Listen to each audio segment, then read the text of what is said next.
Afternoon sir and good afternoon all of you friends. आज हम medicinal chemistry में पढ़ेंगे एंटी एंजाइटी ड्रग्स। तो सबसे पहले ये देख लेते हैं कि एंजाइटी होता क्या है। तो anxiety is an emotional state, it is a part of normal life. Anxiety एक इमोशनल स्टेट होता है, यह हमारी नॉर्मल लाइफ का पार्ट होता है। It has associated with uneasiness, unpleasant in nature, discomfort and fear about some defined and undefined future threat। यह एक पर्टिकुलर पर्सन में अपने फ्यूचर को लेकर चिंता, बेचैनी एंड अनकंफर्टेबल के कारण के द्वारा होता है। अर्थात कोई भी पर्सन अपने आने वाले भविष्य के बारे में सोचता रहता है कि आने वाले समय में मेरे साथ क्या होगा, और इस तरह से वह प्रेजेंट में अपने फ्यूचर के बारे में सोचकर अपना प्रेजेंट एंड फ्यूचर दोनों को ख़राब कर देता है। तो इसे ही हम एंजाइटी कहते हैं। For example social anxiety, phobia, OCD, post traumatic anxiety. अब एंटी एंजाइटी ड्रग्स क्या होता है उसे देख लेते हैं। तो anti anxiety or anxiolytic drugs are ill defined groups of drug. Anti anxiety drug ill defined drugs का एक ग्रुप होता है, मतलब बीमारी को कंट्रोल करने वाला ड्रग्स का ग्रुप होता है। These are mild CNC depressant. यह मिल्ड CNS डिप्रेजेंट होता है, मतलब सेंट्रल नर्व सिस्टम डिप्रेजेंट होता है। डिप्रेशन से रिलेटेड जितने भी डिजीज़ होते हैं उसको कंट्रोल करता है। These are used to control moderate or severe anxiety and tension in patient. यह पेशेंट में टेंशन एंड एंजाइटी को कंट्रोल करता है। Anxiety drugs produce a restful state of mind without interfering with normal mental और physical function. ये जो anti anxiety होते हैं वे मेंटल एंड फिजिकल फंक्शन को इंटरफेयर किए बिना ही हमारे माइंड को रेस्टफुल देते हैं, रेस्ट कराते हैं। Types of anti anxiety drugs, these are classified as follows. Anti anxiety drugs को कितने पार्ट में क्लासीफाई किया गया है इसको देखते हैं। तो इसको 4 पार्ट में क्लासीफाई किया गया है। पहला है बेंजोडाइजेपिन्स, दूसरा है एजापिरोन्स, तीसरा है सेडेटिव एंटीहिस्टामिन, चौथा है बी ब्लॉकर। तो बेंजोडाइजेपिन्स में जो पहला पॉइंट है वो है डाइजेपम, सेकेंड पॉइंट है क्लोरडाइजेपॉक्साइड्स, और थर्ड है ऑक्साजेपम, फोर्थ है लोराजेपम एंड फिफ्थ है एल्प्राजोलम। एजापिन्स में है बसपिरोन, जीपिरोन, इस्पापिरोन। सेडेटिव एंटीहिस्टामिन में है हाइड्रोक्सीजिन, बी ब्लॉकर में है प्रोपोनोलोल। तो हम बेंजोडाइजेपिन्स को डिस्कस करेंगे।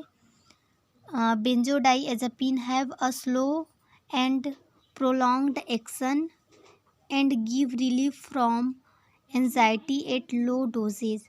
बेंजोडाइजेपिन का जो लो डोजेज होता है वो लंबे समय तक एंजाइटी के लिए एक्शन करके रिलीफ प्रदान करता है। दे सप्रेस द इंड्यूस्ड एग्रेशन, मतलब कि हमारे माइंड में जितने भी चिड़चिड़ापन से रिलेटेड डिजीज़ होते हैं उसको कंट्रोल करता है।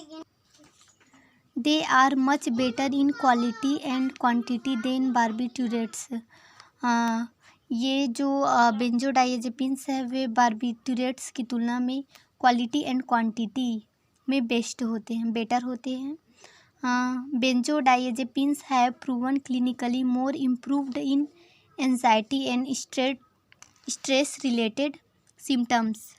तो जो बेंजोडाइजेपिन्स होते हैं वे एंजाइटी के लिए क्लिनिकली इम्प्रूव्ड हो चुका है एंड स्ट्रेस रिलेटेड सिम्टम्स, जितने भी स्ट्रेस से रिलेटेड सिम्टम्स है उसको कंट्रोल करने के लिए भी। एडवर्स इफेक्ट देख लेते हैं। तो on regular use of this drugs some women fail to ovulate। तो बेंजोडाइएज़ेपिन्स के रेगुलर यूज करने से वुमेन में ओवुलेट के फेल होने का चांस रहता है। एंड सेकेंड पॉइंट है sedation, psychomotor confusional state, light headedness, cognitive impairment, weight gain, change in sexual function and increased appetite are some side effect of these drugs which occur in their use to relieve anxiety। तो second adverse effect में sedation, psychomotor confusional state, light headedness, cognitive impairment, weight gain, sexual function में change और appetite increases जैसे problems आती है। तो फिर बेंजोडाइएज़ेपिन्स का जो फर्स्ट पार्ट है उसके बारे में डिस्कस करते हैं। तो chlordiazepoxides is the first benzodiazepines which was used clinically. तो क्लोराडाइएज़ेपोक्साइड पहला डाइएज़ेपिन्स है जिसे क्लिनिकली यूज्ड किया गया था। This drug is preferred in the treatment of chronic anxiety. इस ड्रग का यूज क्रोनिक एंजाइटी मतलब पुराने से पुराने एंजाइटी को कंट्रोल करने के लिए या फिर उसके ट्रीटमेंट के लिए किया जाता है। फिर है this drug is often used with other drugs. इस ड्रग का यूज अदर ड्रग्स के साथ किया जाता है। If oral absorption is slow and produces a smooth long lasting effect. ये ओरल ऑब्जर्प्शन द्वारा स्लो होता है एंड लॉन्ग लास्टिंग इफेक्ट करता है। It has poor anticonvulsant action. यह लंबे समय तक एक्टिव रहता है। इसका मॉलिक्यूलर फार्मूला है C16H14ClN3O एंड IUPAC नेम है 7-chloro-2-methylamino-5-phenyl-3H बेंजोडाइएज़ेपिन 4 ऑक्साइड। बी देख लेते हैं डाइएज़ेपम। तो डाइएज़ेपम में है this drug is mainly preferred in acute panic state and anxiety. तो इस ड्रग का यूज एक्यूट पैनिक स्टेट्स मतलब कि तीव्र घबराहट की स्थिति और चिंता के लिए किया जाता है। तो इसका मॉलिक्यूलर फार्मूला है C16H13ClN2O और नेम में है 7-chloro-1-methyl-5-phenyl-3H14 बेंजोडाइएज़ेपिन 2 ओन। इसका जो IUPAC नेम है वो होता है। फिर है it is rapidly absorbed drug and produces brief initial phase of strong action. ये रिपीडली एब्जॉर्ब होता है एंड स्ट्रॉन्ग एक्शन शो करता है। फिर सी है लोराजेपम। लोराजेपम में है it is recommended for 4 short lived anxiety states, psychosomatic disease, obsessive compulsive neurosis and tension syndrome. Lorazepam का यूज एंजाइटी स्टेट के लिए, साइकोसोमेटिक डिजीज़ मतलब तनाव से रिलेटेड जो डिजीज़ होते हैं मानसिक डिजीज़, ऑबेसिव कंपल्सिव न्यूरोसिस मतलब भूलने की बीमारी या फिर बार बार एक ही काम को करने की बीमारी, बार बार हाथ धोने की बीमारी, ये सभी ऑबेसिव कंपल्सिव न्यूरोसिस के अंतर्गत आता है। एंड टेंशन सिंड्रोम, टेंशन से रिलेटेड जितने भी सिंड्रोम हैं वे इसका सभी का जो ट्रीटमेंट है वो लोराजेपम के द्वारा किया जाता है। फिर है lorazepam is the only benzodiazepine which is recommended for intramuscular use. Lorazepam ही ऐसा बेंजोडाइएज़ेपिन है जिसका यूज इंट्रामस्कुलर किया जाता है, अंतःपेशी द्वारा किया जाता है। It is slow absorption when administered orally. यह जब इसे मुख द्वारा लिया जाता है तो इसका एब्जॉर्प्शन स्लो होता है। It is less lipid soluble होता है। It rate of entry brain is slower होता है। ब्रेन में इनकी एंट्री रेट जो होती है वो स्लो होती है।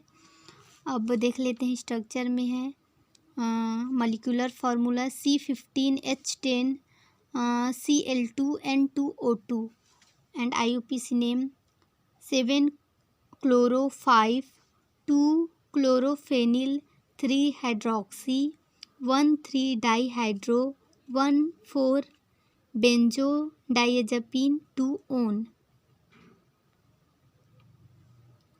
ये उसका स्ट्रक्चर है लोराजेपम का। फिर है अगला oxazepam. It has slowly absorbed drug and its rate of entry in brain is slow. ये स्लो एब्जॉर्ब होने वाला ड्रग है एंड ब्रेन में इनकी एंट्री रेट स्लो होती है। It has been mainly in short lasting anxiety state. ये anxiety state को कंट्रोल करता है बट कुछ समय के लिए ही कंट्रोल करता है। इसका मॉलिक्यूलर फार्मूला देख लेते हैं C15H10 Cl12N2O2 ऑक्साजेपम का। और इसका जो नेम है वे 7-chloro-3-hydroxy 1,3-dihydro 1,4-benzodiazepine 2-on होता है। सिंथेसिस देख लेते हैं तो डेमोक्सेपम, यहाँ पर जो स्ट्रक्चर दिया है वो डेमोक्सेपम का है और इसका हाइड्रोलिसिस कराते हैं एसिटिक एनहाइड्राइड के साथ रिएक्ट कराने पर OCH3 यहाँ पर आकर ऐड हो जाएगा। फिर इसका H2O के साथ रिएक्शन कराने पर COCH3OH बाहर निकल जाएगा और इस तरह से हमारा ऑक्साजेपम का फॉर्मेशन होगा। फिर है alprazolam. It is highly potency anti anxiety benzodiazepine. ये बहुत ही प्रबल एंटी एंजाइटी बेंजोडाइजेपिन होता है। This drug is specially useful for treatment. ठीक है।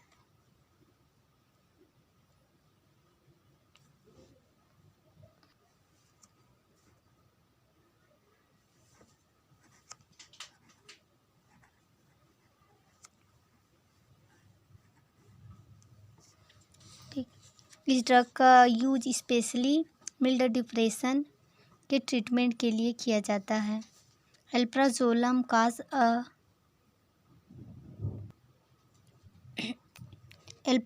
एल्प्राजोलम के कारण लिटिल ड्राउजीनेस मतलब थोड़ा अनिद्रापन की समस्या होती है।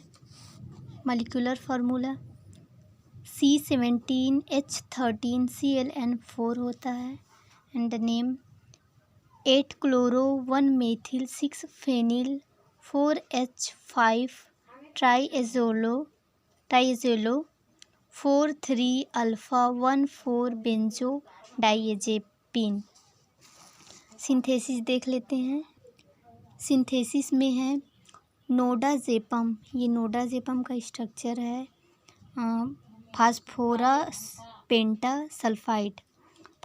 पेंटासल्फाइड के साथ रिएक्ट करके थियोमाइड का फॉर्मेशन करता है।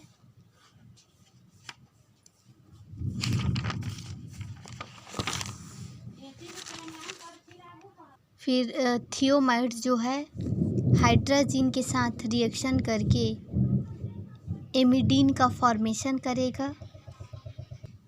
फिर एमिडीन जो है CH3C OCH3C के साथ रिएक्शन करके एल्प्राजोलम स्ट्रक्चर का फॉर्मेशन करता है। तो इस तरह से हमारा जो एंटी एंजाइटिक ड्रग में बेंजोडाइएज़ेपिन है उसका स्ट्रक्चर एंड उसका जो पार्ट है वो हमने देखे हैं। हाँ, so thank you sir and thank you all of you friends for watching.